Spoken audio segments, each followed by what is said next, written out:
नमस्कार, स्वागत है आपका न्यूज 69 में। मैं हूं आपके साथ अंकिता और बढ़ते हैं इस वक्त की बड़ी खबर की ओर। राजधानी भोपाल के रविंद्र भवन परिसर में महाराजा विक्रमादित्य शोध पीठ द्वारा 3 दिवसीय भारतीय ज्ञान परंपरा पर वैश्विक योगदान को लेकर राष्ट्रीय विमर्श कार्यक्रम आयोजित किया जा रहा है। राष्ट्रीय विमर्श में शिरकत करने पहुंचे प्रख्यात गीतकार मनोज मुंशीर ने कहा कि भारत की ज्ञान परंपरा का उत्सव मनाने वह भोपाल पहुंचे, जिसकी उन्हें बेहद खुशी है। उन्होंने कहा कि हमारे माइंड को कॉलोनाइज करने का काम किया गया, जिससे हम कुछ सालों से गुलाम मानसिकता के साथ जी रहे थे, मगर आज उन मुद्दों पर बातचीत हो रही है जिन पर पहले कभी बातचीत नहीं हुई। मुंशीर ने कहा कि भारत की जो ज्ञान परंपरा महर्षि वाल्मीकि से शुरू होकर आदि शंकराचार्य तक आती है, उसका उत्सव मनाने का हमें मौका मिला है। मुंशीर ने इस बीच भारतीय फिल्म निर्माताओं से आग्रह किया कि जब आप फिल्म बनाएं तो इस बात का ध्यान विशेष तौर पर रखें कि आप जो दिखा रहे हैं उससे इस देश का जनमानस नाराज ना हो। उन्होंने सोशल मीडिया से जुड़े युवाओं से आह्वान किया कि सोशल नेटवर्किंग साइट पर वायरल होने वाली भ्रामक जानकारियों की पहले पुष्टि करें। अगर वह मुद्दा आगे बढ़ने लायक हो तो उस पर बात हो, वरना उसे विराम दे दें। न्यूज 69 के लिए भोपाल से आदिल खान की रिपोर्ट। उसके बाद एक वीडियो आपका वायरल हुआ जी। मैं गर्व से कहता हूँ कि मैं ब्राह्मण हूँ, लेकिन कई लोगों ने ये भी कहा कि जातिवाद को आप बढ़ावा दे। मैंने तो कई वीडियोस और बनाए हैं। मैंने जैनिज्म पे वीडियो बनाए हैं। मैंने हल्दी घाटी पूरी सीरीज की है महाराणा प्रताप जी पे। मैंने छत्रपति शिवाजी महाराज पे वीडियोस किए हैं। फिर तो किसी ने ये नहीं बोला। प्रॉब्लम पता है कहाँ होती है? प्रॉब्लम वहाँ होती है जब मुझे आप कॉर्नर करें, आप मेरे ऊपर प्रहार करें और मैं सिर्फ इतना कहूँ कि मुझे मत मारो, तो मैं जातिवादी हो गया, मैं ब्राह्मणवादी हो गया। और मेरी जहाँ तक बात है तो मेरी तो नसों में आधा खून जो है वो क्षत्रिय का है। मेरी माँ छत्राणी है, मेरे पिता ब्राह्मण है, मेरी माँ छत्राणी है। मैं हमेशा कहता हूँ ये कि विश्वास मुझे निजवाणी का है, राजपूत कुल प्राणी का, वो झुक सकता है वीर नहीं यदि दूध पिया छत्राणी का। तो जातिवाद एक हिंदू जातिवादी नहीं हो सकता। पहली बात तो आप ये समझ लें, ये ग्लोबल धारणा के तौर पर मैं बात कर रहा हूँ।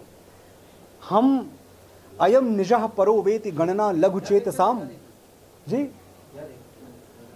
अच्छा, उधर ही देख, वो अच्छे से बात कर रहे थे, उससे उनका चेहरा देख के इंस्पायर हो रहा था। मैं सिर्फ, आप कहेंगे कंट्रोवर्सी क्रिएट होती है, मैं समझता हूँ अवेयरनेस क्रिएट होती है। दोनों में फ़र्क है। और मैं ये दावा मैंने कभी नहीं किया कि मैं माँ के पेट से सब कुछ जान के सब कुछ समझ के आया था। मैं सीखता हूँ। मैं एक ही क्वालिटी है मेरे अंदर जो हमेशा से रही है और जिस पे मैं कोई आक्षेप बर्दाश्त नहीं करता, वो ये है कि मैं भारत भक्त हूँ। मुझे अपनी माँ भारती से स्नेह है, लेकिन बहुत सारी चीज़ें हैं जो समय के साथ हम सीखते हैं। हम वही तो हैं ना जिनको बरसों बरस जो पढ़ाया गया, जो एनसीईआरटी का सिलेबस है। मैं भी एनसीईआरटी की पैदाइश हूँ, तो जो पढ़ा वही तो जानूंगा। मैं कौन सा सूचना क्रांति के दौर में पैदा हुआ था?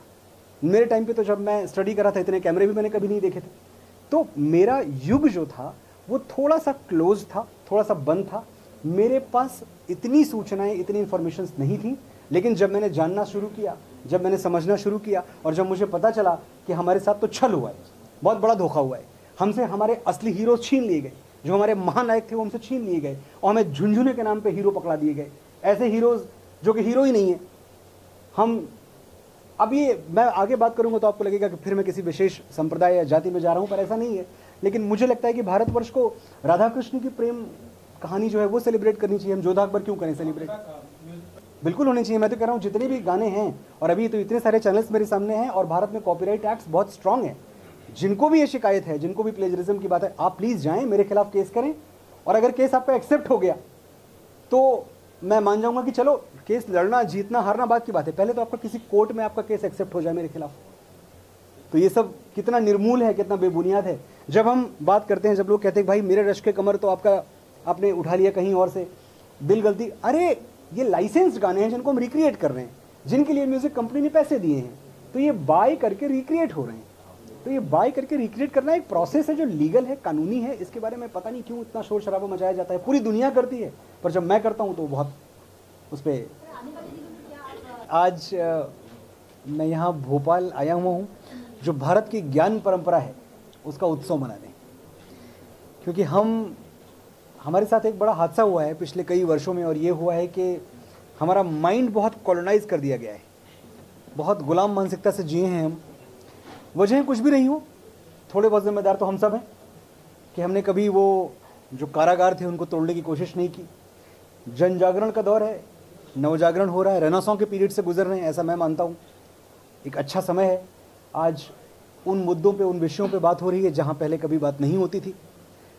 तो वो भारत की ज्ञान परंपरा जो महर्षि वाल्मीकि से शुरू होती है, आदि शंकराचार्य तक आती है, और जो अभी हमारे संत महात्मा हैं जिन्होंने हमें ज्ञान का उपहार दिया हुआ है, तो उन सब का उत्सव हम कैसे मनाएं, और उनके जो मैसेज हैं, उनके जो संदेश हैं, और जो बहुत साइंटिफिक और बड़े रैशनल हैं।